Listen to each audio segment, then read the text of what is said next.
Qué bien que nos acompaña nuevamente en este programa Diálogo al Punto, que es un espacio que les brinda información útil y también inspiración para la vida. Hoy tenemos con nosotros al doctor Aécio Cairus, profesor universitario, teólogo y escritor, que tiene una experiencia internacional. Así que te damos la bienvenida, Aécio. Es un placer. Vamos a hablar de un tema importante que te ha interesado a lo largo de toda la vida. Podemos leer hoy la Biblia en nuestro propio idioma, que ha sido un proceso interesante del que vamos a hablar. Y también te vamos a preguntar acerca de algunas de las versiones de la Biblia que tenemos aquí sobre la mesa. Como ustedes saben, la Biblia es una colección de libros reunidos, organizados en dos secciones, en un solo volumen, y es en realidad una biblioteca portátil, podríamos decir, ¿no es cierto? Biblia y biblioteca, de hecho, están relacionadas etimológicamente. Entonces, en el así llamado Antiguo Testamento tenemos 39 libros y en el Nuevo Testamento 27. Son libros escritos a lo largo de mucho tiempo, ¿verdad? Y en más de un idioma. 15 siglos. 15 siglos. Están reunidos, es el gran bestseller de la historia. No hay un libro que ni siquiera se les acerque. En cuanto a distribución y lectura, también el libro más leído del mundo. Ahora, ¿cómo se compaginan, cómo se mantienen unidos estos 66 libros? ¿Qué le da unidad? Es algo tan interesante porque lo que vemos es un entretejido de testimonios respecto de la acción de Dios en el mundo y en la historia. La acción de Dios que nos permite tener esperanza es la acción salvadora de Dios, formando primero un pueblo, enviando después a su Hijo. Creo que el resumen más claro es el que está en Hebreos capítulo 1. Dios, habiendo hablado muchas veces y en muchas maneras, por medio de los profetas en estos últimos tiempos, nos ha hablado por medio de un Hijo, a quien constituyó heredero de todo, por medio de quien hizo los mundos, etc. De modo que Jesús está en el centro. Sí. Es aquel a quien apunta el Antiguo Testamento y luego se habla de él y se apunta a su regreso. A su segunda venida, así es. Así es. Ahora, los cristianos llamamos a la Biblia la palabra de Dios. Para eso nos basamos en estos dos pasajes que la Biblia misma contiene. Voy a leer el primero, palabras de Pablo. Toda escritura está inspirada por Dios y es útil para enseñar y reprender, para corregir y educar en una vida de rectitud. ¿Puedes leer el segundo? Sí, el apóstol Pedro nos dice en su segunda carta, los profetas nunca hablaron por su propia voluntad. Estoy leyendo de la versión popular, una traducción fresca, nueva, muy comprensible. Nunca hablaron por su propia voluntad, al contrario, eran hombres que hablaban de parte de Dios, dirigidos por el Espíritu Santo. Hay toda un entramado de ideas en estos pasajes. Esto no es una invención humana. Exacto, correcto. Luego nos habla del mecanismo de la comunicación. Así es. ¿Qué nos dice en cuanto a la comunicación? Bueno, esos hombres produjeron obras de acuerdo al propósito de Dios para su pueblo. Fueron dirigidos por el Espíritu Santo para eso. De modo que lo que uno podría inferir es que el pensamiento de estos autores fue lo que fue inspirado por el Espíritu Santo. Correcto.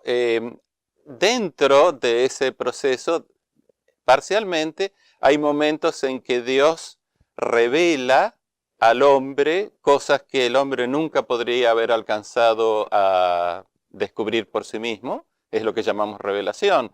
Tenemos también otros momentos en que dirige al hombre que tal vez, como el caso del evangelista Lucas, que estuvo haciendo averiguaciones y compiló datos y pudo transmitirnos esa historia de Jesús en forma fidedigna, dirigido por el Espíritu Santo. Qué interesante. Ahora, lo que llamamos el Antiguo Testamento fue escrito originalmente en hebreo, Así es. tal vez algunos segmentos que me contabas Corto, sí, en arameo, sí. y en cierto momento surge la necesidad de traducirlo del hebreo y un poco del arameo a otro idioma accesible. Explícanos. Bueno, lo que ocurre es que en tiempos del Imperio Griego, Sí. tal vez el oyente, el televidente recordará que, bueno, hubo un imperio babilónico, un imperio persa, después un imperio griego. En tiempos del Imperio Griego hubo una dispersión, se llama diáspora, Ujú. una dispersión voluntaria de muchos judíos que dejaron la tierra de Judea y se establecieron en otras regiones del mundo del mar Mediterráneo por razones comerciales, de negocios, etcétera, y por generaciones estuvieron viviendo en ciudades de habla griega y necesitaban, no, se habían olvidado en gran parte del hebreo y necesitaban una traducción de las escrituras en una lengua más comprensible, y eso fue lo que se llama hoy la versión de los 70, Ujú. o si uno lo quiere decir en latín, Septuaginta. ¿Y más o menos en qué tiempo se hizo esa traducción? Segundo siglo antes de la era cristiana. De modo que sería el libro que estaba disponible cuando Jesús estuvo en la tierra. Bueno, muchos de los autores, bueno, Cristo cita la Biblia en arameo, Ajá. pero es sin duda el idioma en que él aprendió la Biblia en las rodillas de su madre. Ujú. Muchos de los autores del Nuevo Testamento, cuando citan del Antiguo Testamento, usan esta versión de los 70. Otras veces no, hacen una traducción directa porque manejan tanto el hebreo como el griego, así que hacen su propia versión. Ahora, el Nuevo Testamento, los 27 libros del Nuevo Testamento fueron escritos originalmente en griego durante los primeros Sí. siglos de la era cristiana, y también se vio la necesidad de traducirlo a un idioma más común poco después, en los primeros siglos de la era cristiana, ¿verdad? Sí, lo que ocurrió fue esto en el occidente, es decir, desde lo que hoy es Italia hacia el oeste y en el norte de África, ya no se hablaba el griego porque allí no habían estado, zonas que no habían estado bajo dominio griego, sino que hablaban latín. Ahora, hubo muchos intentos parciales de traducción del Nuevo Testamento al latín, Ujú. que forman lo que se llama hoy la Vetus Latina, la vieja versión latina. Pero en el siglo IV se encargó a un erudito, Jerónimo, la tarea de traducirlo ahora no el Antiguo Testamento, no de la versión de los 70, sino de traducirlo directamente del hebreo. Jerónimo, a pesar de que él sabía ya hebreo, para hacer bien su trabajo, se mudó a Palestina y vivió 14 años en conversación con rabinos y gente del lugar para asegurarse de conocer bien la lengua hebrea antes de traducir el Antiguo Testamento. El Nuevo Testamento para él era más fácil. Bien, griego, latín eran las lenguas Ahora, de su ¿cómo se tiempo. llama esa versión? Bien, como fue finalmente muy difundida o divulgada, se conoce hoy con el nombre de Vulgata. ¿Qué quiere decir divulgada en latín? Accesible a todos los que leían latín, y fue una versión que se usó por muchos siglos. En Occidente fue casi durante la Edad Media se usó casi con exclusividad. Ahora, durante 10 siglos aproximadamente, a pesar de que la versión en latín estaba disponible, el pueblo común tenía poco acceso a al texto mismo bíblico. ¿Por qué? ¿Qué factores lo impedían? Bueno, en la llamada Baja Edad Media, o sea, digamos, simplificando de los siglos 5 a 10, hubo un gran descenso en el nivel de instrucción. Es la época de las invasiones bárbaras, por algo lo Ajá, llamamos bárbaro. sí. Y entonces sí, había mucho analfabetismo. La gente conocía la Biblia más bien por las ilustraciones, lo que podía haber pintado en las paredes de las catedrales, algunos pequeños pasajes que les explicaban cuando se leía el Evangelio en la misa y muy poca otra cosa. Además, como vemos aquí en esta versión iluminada e ilustrada, era carísimo adquirir un libro de este tipo. Sí, porque tanto el material de escritura, el material sobre el que se escribía, como el proceso para copiarlo era muy caro. Sí. Además, me parece a mí, había por parte de la iglesia oficial también un control de que nosotros, los sacerdotes, somos los que entendemos eso y podemos explicarlo. Bueno, cuando un grupo de gente, que conocemos con el nombre de valdenses, sintió que era su obligación, porque así lo dice la Biblia, dar a conocer el mensaje del Evangelio al pueblo, este pueblo consiguió traducir los evangelios a la lengua de su región, la lengua provenzal, y comenzó a difundirlos como vendedores ambulantes. Ujú. Esto preocupó mucho a las autoridades. En el siglo XIII hay 2 prohibiciones de parte de oficiales de la Iglesia Católica contra leer la Biblia en lengua vulgar. No hay problema si la quiere leer en latín, pero no la lea en lengua vulgar. Ahora, varios factores entran en juego de popularizar esta Biblia, ahora hacerla más accesible. ¿Cuáles son los principales factores? Bueno, creo que el invento de la imprenta fue fundamental. El poner la Biblia al alcance del pueblo fue una preocupación, una de las preocupaciones principales de Lutero. Correcto. Cuando él estuvo asilado en el castillo de Wartburgo, se dedicó a, como él dice, alemanizar la Biblia. O sea, ponerla en alemán. Y lo logró. Y de paso dio forma y fijeza a la lengua alemana, que estaba un poquito así de conformación un tanto vaga en la época.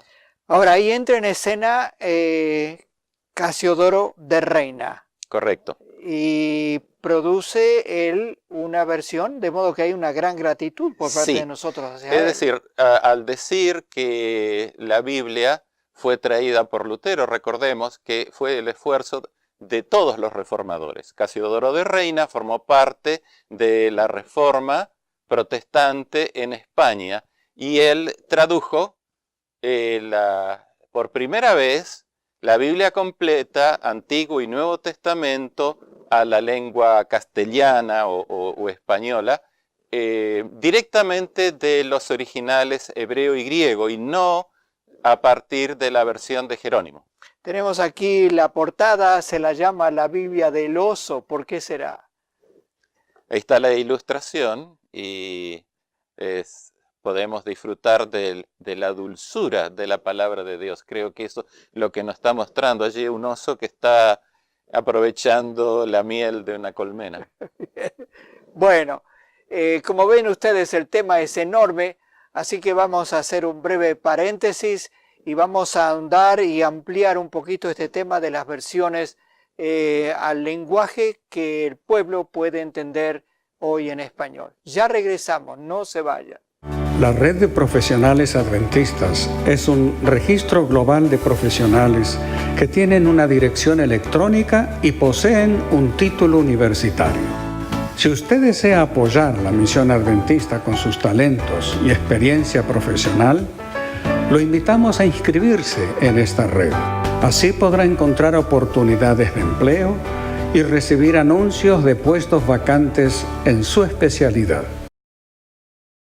Muchas gracias por seguir en sintonía con este diálogo que estamos manteniendo con el doctor Aesio Kairus acerca de las versiones que nos permiten acceso en español a la palabra de Dios. Y hablábamos hace un momento acerca de la versión de Casiodoro de Reina, que ahora se conoce con el nombre de versión de Reina Valera. ¿Quién fue Valera? Bueno, Valera fue otro reformador español. él tuvo algo que ver con la revisión. La Biblia de Casiodoro de Reina fue revisada varias veces. Ujú. Y tal vez su primer revisor importante es Cipriano de Valera. Pero solamente en el Nuevo Testamento, y es una revisión muy ligera, más bien menor. Esencialmente, el trabajo es de Casiodoro de Reina. Y esa es la versión que ahora conocemos como Reina Valera 1995. Ahora, detrás de todo esto, tanto Aezio Cairus como yo queremos dar un tributo de gratitud a las sociedades Sí. bíblicas. ¿Qué función han cumplido las sociedades bíblicas a través del tiempo? Bueno, han logrado la divulgación de la Biblia y alguien comentaba que la Biblia es como un león, solamente hay que soltarlo y hace su trabajo. Indudablemente eso ha sido un factor importante para que la Iglesia Católica Romana cambiara su actitud frente a las Escrituras. Se dio cuenta de que prohibir la lectura de la Biblia favorecía al león suelto. Entonces trató de alguna manera domesticar el león colocándolo dentro de su círculo. Y eso es una buena entrada porque dentro de unos minutos vamos a hablar acerca de las versiones católicas, pero quería que hablaras de una más, que es la nueva versión internacional, que también está teniendo buena difusión en el mundo protestante evangélico. Sí, la ventaja de la nueva versión internacional es que no es simplemente una revisión de Casiodoro de Reina. Ha habido muchas revisiones de Casiodoro de Reina. La última que mencionó usted es la 95. Sino que partieron otra vez de los originales hebreo y griego. Y es una versión hecha por un conjunto es decir, por una comisión muy seria de eruditos bíblicos, lo que siempre es una buena recomendación para cualquier traducción. Muy bien. Entonces, hablabas hace un momento de cómo la actitud de la Iglesia Católica ha ido cambiando con respecto a este león suelto, Sí. la palabra de Dios, y ha habido incluso una apertura por parte de la Iglesia Católica hacia lo que llaman los hermanos separados, y esto ha resultado en dos versiones que tú consideras significativas de origen católico. La primera es la llamada Biblia de Jerusalén. ¿Qué nos puedes decir acerca de ella? Bueno, es la versión producida por la École Biblique, la Escuela Bíblica de Jerusalén, que está en el apogeo de su fama como de erudición bíblica. Así que tiene eso que la recomienda. Es una versión erudita. Yo recomiendo la traducción de la Biblia de Jerusalén. Hay notas al pie con las que, bueno, uno podría disentir. Uh-huh. Pero la traducción misma es muy fiel y realizada con mucha seriedad. La otra versión de autores o traductores católicos que mencionas es la nueva Biblia española. Sí. ¿Quiénes trabajaron en Sí, y ella? tenemos allí dos autores principalmente, Alonso Shekel y Juan Mateos. Tiene un enfoque más popular, pero también tiene mucho estudio erudito por detrás y no se despega innecesariamente del texto original sin una causa justificada. Ahora, a pesar de esto, existe en el contenido una diferencia entre las versiones aprobadas por la Iglesia Católica y las versiones que han distribuido las sociedades bíblicas que se llaman protestantes. ¿Cuáles son las diferencias? Bueno, lo que ocurrió es que en el siglo XVI, y como reacción al desafío que le presentó la Reforma Protestante, la Iglesia Católica consagró un segundo canon. Se llama canon a la lista de libros sagrados. Sí. Siempre fue una. los 39 del Antiguo Testamento, los 27 del Nuevo. Pero existía una colección un tanto flotante, variable, de libros que fueron transmitidos junto con la Biblia, no como libros sagrados, sino como libros religiosos edificantes para el pueblo. Ujú. Y eso con el tiempo medio que llegó a confundirse con la Biblia. Alguna vez se usó en las discusiones entre católicos y protestantes. Los protestantes se hicieron notar de que esos libros, algunos de los cuales hablan del valor de las obras en la salvación, etc., no son sagrados, no tienen la sanción de inspiración, y entonces como resultado la Iglesia Católica quiso consagrar un segundo canon, lo llama así, deuterocanon o segundo canon, y tomó, yo diría que casi arbitrariamente, algunos de esos libros, no todos. Por ejemplo, en las viejas versiones, las viejas ediciones de la versión King James, una de las más conocidas Sí. en inglés, las ediciones anteriores a la obra de las sociedades bíblicas, contienen esta literatura flotante en una sección llamada Apócrifos. Y en esta sección llamada Apócrifos existen algunas obras que no entraron en el segundo canon católico, porque claro, para entonces la Iglesia de Inglaterra, estamos hablando del siglo XVI y XVII, para el siglo XVII ya estaba separada de la obediencia al Papa de Roma. Bien, hay con el tiempo también la necesidad de hacer más aún accesible la palabra de Dios, y comienzan a aparecer traducciones populares. Tenemos aquí, por ejemplo, la versión Dios habla hoy, Sí. que aquí tenemos también sobre la mesa. ¿Qué caracteriza a una versión de tipo popular? Traducir es un trabajo muy difícil. Los antiguos sabios de Israel no les gustaba la idea de traducir la Biblia. Decían, dice, hay dos problemas. Dice, el que traduce literalmente es un falsificador, y el que parafrasea es un blasfemo. Ay, ay, ay. Entonces, que no deja margen. ¿Por qué eso del que traduce literalmente es un falsificador? Porque si uno calca una lengua con otra lengua, palabra por palabra, no da el mismo sentido. Claro. Mi hermano trabajó muchos años como médico aquí en Estados Unidos, de hecho se jubiló recientemente. Él recuerda cuando llegó aquí a Estados Unidos, trabajaba en un hospital, bueno, aquí mismo, en Loma Linda. Trabajaba en un hospital y la gente lo saludaba, le decía, how do you do? Y eso le preocupaba porque pensaba, how do you do? ¿Cómo lo hace usted? Ajá. Y él pensaba que le estaban preguntando por el procedimiento que le estaba haciendo. Pero no, how do you do es simplemente un saludo. ¿Cómo está? ¿Cómo está? Pero no se puede traducir No. literalmente porque uno falsifica. Por el otro lado, si la traducción es demasiado libre y se convierte en una paráfrasis, la paráfrasis lo que hace es tomar una idea de la lengua que se está traduciendo y expresarla con tanta libertad que no se preocupa por seguir exactamente cada aspecto del pensamiento. Eso también es problemático. Bien, entonces estamos llegando a la última parte de nuestra conversación y nos pareció que sería interesante comparar el tema de traducción en base a estos pasajes.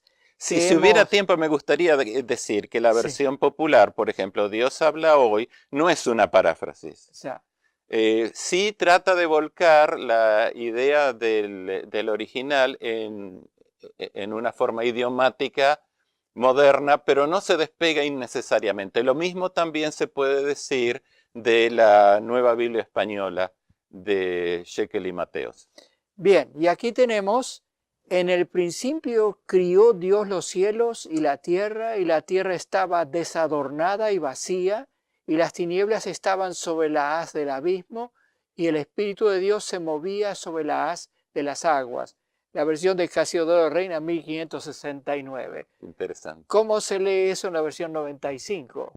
Bueno, dice, en el principio creó Dios los cielos y la tierra estaba desordenada y vacía, las tinieblas estaban sobre la faz del abismo, y el Espíritu de Dios se movía sobre la faz de las aguas. Es decir, que prácticamente lo único que hay es una revisión ortográfica, en vez de as, Sí, faz, faz. cosas así. Aquí la versión internacional, Dios en el principio creó los cielos y la tierra era un caos total, las tinieblas cubrían el abismo y el Espíritu de Dios iba y venía sobre la superficie de las aguas. Como vemos, podríamos dar otros ejemplos, pero el tiempo se nos está terminando. Tal vez una pregunta hacia el final, Aecio, y es, ¿cómo podemos elegir entre esta variedad de versiones? Es un lujo tener todo esto. ¿Qué criterios debemos usar? Bien, yo diría, las versiones son como los mapas. Todo mapa puede ser bueno, según su propósito. Y no son iguales.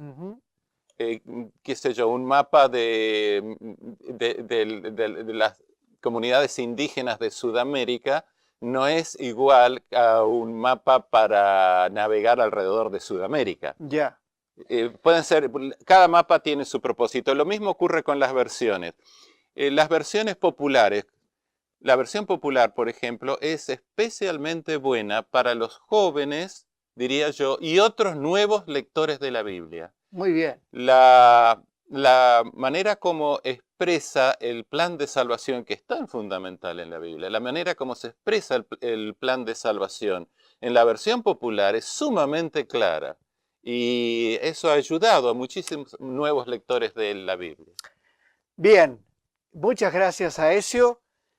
Hermanos, lectores, televidentes, la palabra de Dios está accesible. Acerquémonos a ella, entenderemos a Dios y a Jesús que nos da la salvación y nos prepara para su regreso. Que Dios los bendiga abundantemente. Adiós.